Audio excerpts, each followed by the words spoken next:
Hey, SEGways! Lately, I've been watching a few channels I've either enjoyed or liked more than I was expecting, which has been a welcome change of pace from my regular content. But I'm about to undo all of that good with today's video. Today, I'm about to visit a channel that makes my skin crawl. Night Watchers Paranormal Australia. This will also be the first Australian channel that I've covered. Night Watchers Paranormal are a small channel, but I won't be holding that against them. When I recently did a video on Lights at Midnight, I mentioned that reacting to a channel smaller than my own, that I have to be careful on how I treat them. Well, I don't think I'm going to be having that problem with these two. They themselves don't hesitate to threaten a channel that is smaller than theirs. Out of the blue, due to a post that I had shared on Haunts of Brisbane tonight, I received a message from a group that I have had no dealings with in the past, I have never mentioned in the past, but a group nonetheless, paranormal group, that felt the need to reach out. Now, I'm going to post the complete interaction because I think it's important to understand the complete interaction, and that will lead into what was going to be probably about a 10-minute video on Wolston House and some of the dilution of Brisbane history, but is now probably going to be a 20 or 30-minute video about the dilution of probably more generally Southeast Queensland history. So bear with me. Here is the post that I received at 6 p.m. So the below came through out of the blue at 6:04 tonight when I received a message via the Haunts of Brisbane from Pete Casalato. It stated, "Hey lame," couldn't even spell my name right. "My name is Pete from Night Watchers Paranormal Australia. Call me on phone number. We need to discuss a few issues ASAP," all in caps lock. So I sent a message back saying, "Do we, Pete?" To which I received a voice message. "Yes, we do, mate. I'd appreciate a phone call." To that, I sent another message saying if you can pop them in writing, that'd be great.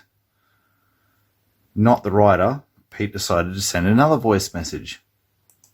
"Yeah, no worries, mate. If you want to do that, I'll contact Brisbane City Council and I might have a chat to a couple of people I know, mate, and we'll see where this goes. So you have a nice day."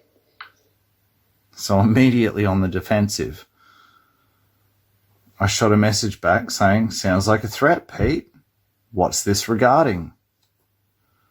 To that, Pete sent another two voice messages. First one, "Hey, mate, I don't threaten. I'm not threatening anyone. I'm just going to make a couple of phone calls because you and your mate Chris Dawson have decided to bring me and Dan from Night Watchers Paranormal into this. So I think it's unfair and unjust. So I'm going to make some phone calls. You guys want to drag my stuff and my content through your shit, then I'm going to contact people I know. And we'll see where that gets you, hey?" So a little bit erratic, obviously getting some messages coming through while he's making that voice message. But second one, "My friend, if you'd like to know where I'm coming from, I'll send you the link to shit from Chris Dawson that you decided to post. So I'll take it further." slurring a little bit, but we finally get to the crux of what old Pete is getting to. And he has sent me a link to Chris Dawson's article that I merely shared on the Haunts of Brisbane this morning. So he's coming after me and is very, very upset over a link that was shared on the Haunts of Brisbane this morning. Now, on the back end of sending me through that link, he leaves another two voice messages.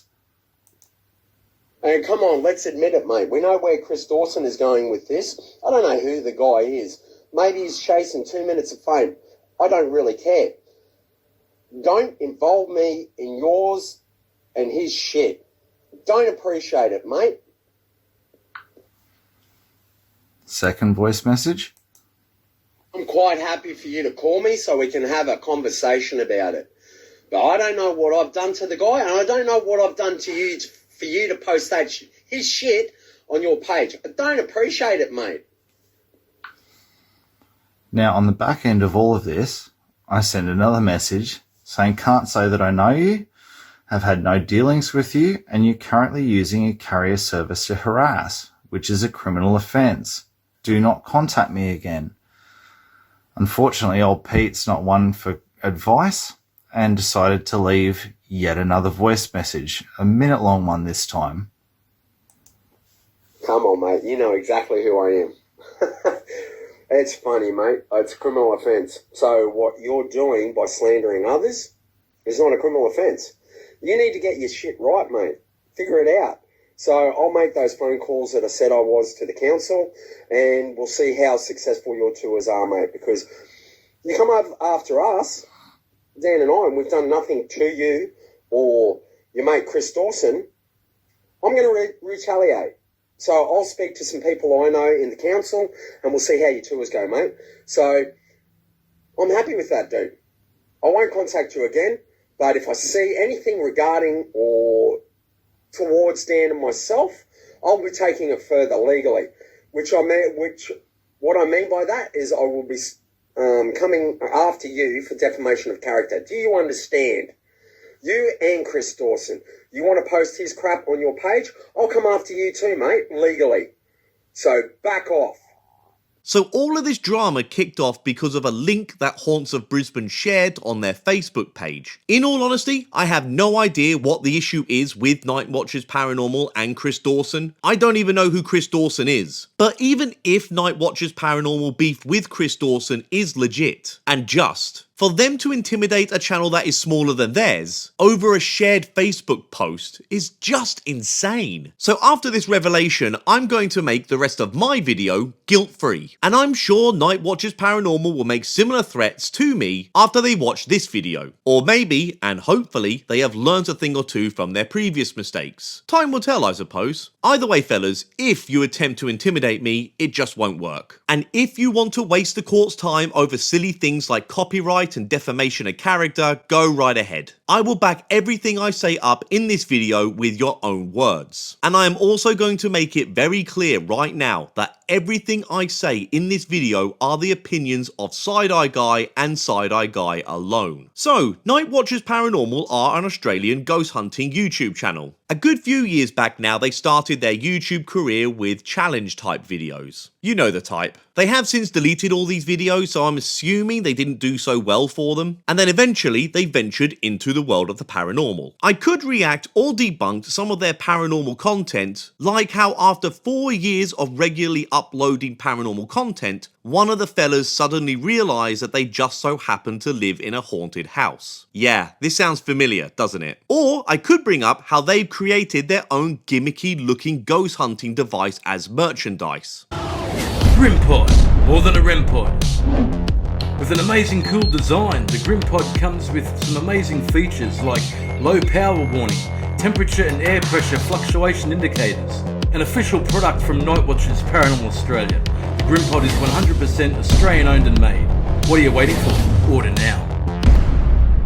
There you go, fellas, some free advertising for you. But I don't really want to talk about any of that. I want to talk about how these guys have a bad habit of doing content much like Huff Paranormal and Hope Paranormal. If you're fortunate enough to not know these guys, then I envy you. Huff and Hope Paranormal are bottom feeders, who wait till famous people die or a well-covered tragedy happens, and like clockwork, they will upload a video as soon as possible alleging that they are contacting the people who died. A while back now, I covered when Huff Paranormal did just this with the Ocean Gate tragedy. I don't watch many of their videos because why the fuck would I? But I do remember a little while back watching a Huff Paranormal video where he used the conflict between Israel and Palestine to make content and fearmonger.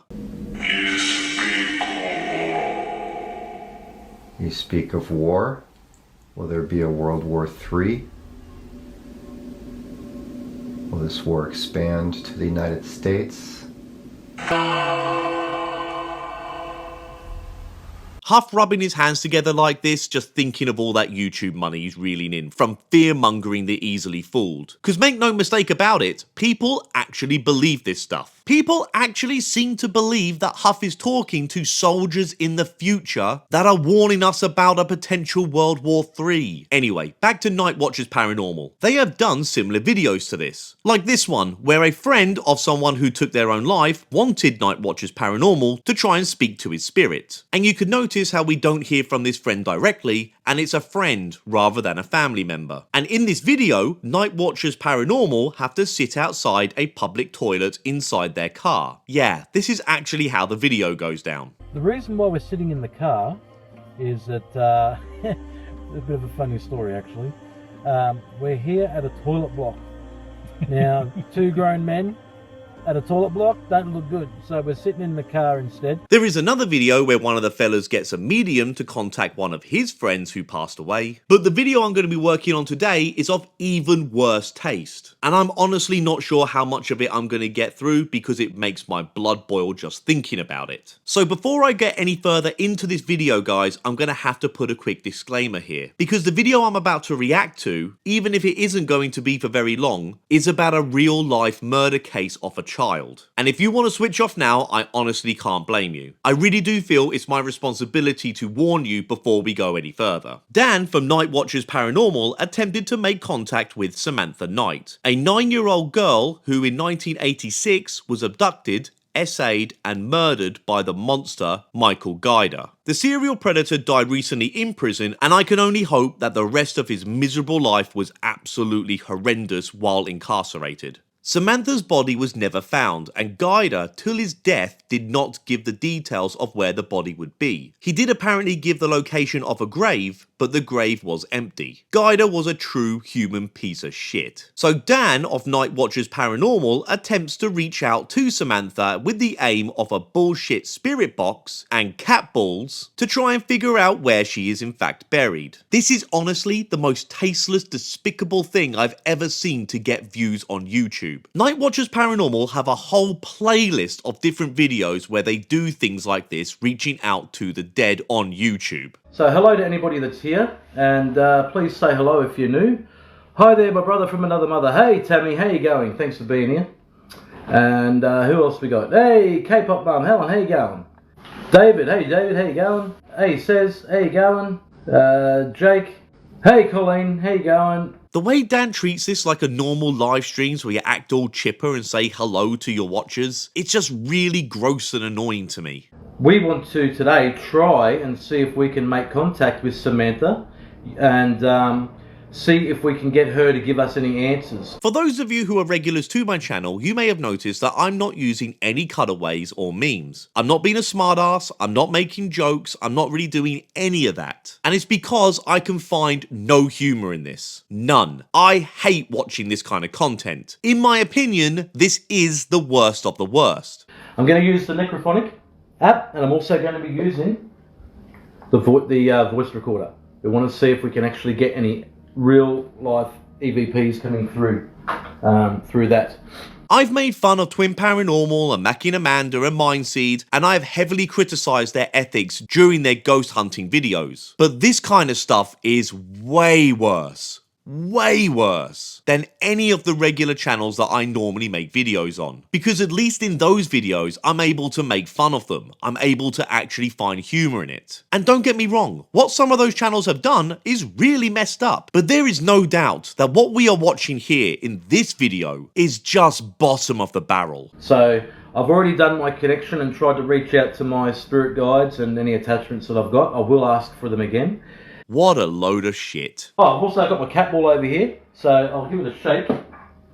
Right, you can see it here. I'm just going to place him over here. Imagine bringing all this up and potentially further traumatizing the family members of Samantha and using cat balls while doing it. If you want to do this gimmick for others who volunteer to participate in this nonsense, then that's one thing I suppose. I mean, I still don't like it, but it's nowhere near as bad as what we're watching here. No one from Samantha's family would have requested anything like this. And there is obviously no way Dan can get any kind of actual serious evidence-based answers about where Samantha's body is. And even if he could, Dan would never actually go digging for it. He wouldn't actually go out there, get his hands dirty to find out if his findings are in fact correct. All of this is just rehashing tragedy for clicks and views. And I'm going to ask her to say her name, her first name or her last name, or both if she can.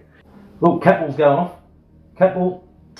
I'm just going to reset it. With all these over-the-top silly sound effects being used every time a cat ball does exactly what a cat ball does, Her first name? in my opinion, just highlights how this is meant to be taken as creepy entertainment than to find actual evidence-based answers. Dan knows exactly what he's doing here. Is that somebody here touching the... Is that somebody here touching that ball? Yep, straight up. Who the fuck is Kev? Dan here, just like Huff and Hope Paranormal, does all of this from the comfort of his own home. He's not going to any locations that would be significant to Samantha's life or death. He doesn't have an item of hers to help him channel her. Dan doesn't even live in the same state that Samantha lived and died. This is just every bit as lazy as it is damaging. I'm looking for a young girl by the name of Samantha Knight. I need to find out some questions. I want answers. I want to know where her body is. If she can come forward, I'm asking Andrew, any of my attachments, my spirit guides, I need just to help pull forward this young lady, Samantha Knight. You can't really tell, but on Dan's monitor is a split-screen photo of Samantha and her killer, Michael Guider. Am I the only one who finds this really disgusting? How insensitive have you got to be to have them on the same screen where Michael looks like he's staring right at her? I mean, Jesus Christ, man, come on. What if that was your daughter? We would like to give her family closure. We would like to give anything we can to the police. Whether they decide to use it or not, it's up to them. But we really want to get her body found. There is no way Dan would ever submit any of this to the police. He wouldn't even bother because he would be well aware that the police would ignore it and more than likely would find it as disrespectful as I do. I need you to tell me if you are here. Can you please say your name, either Samantha or Knight?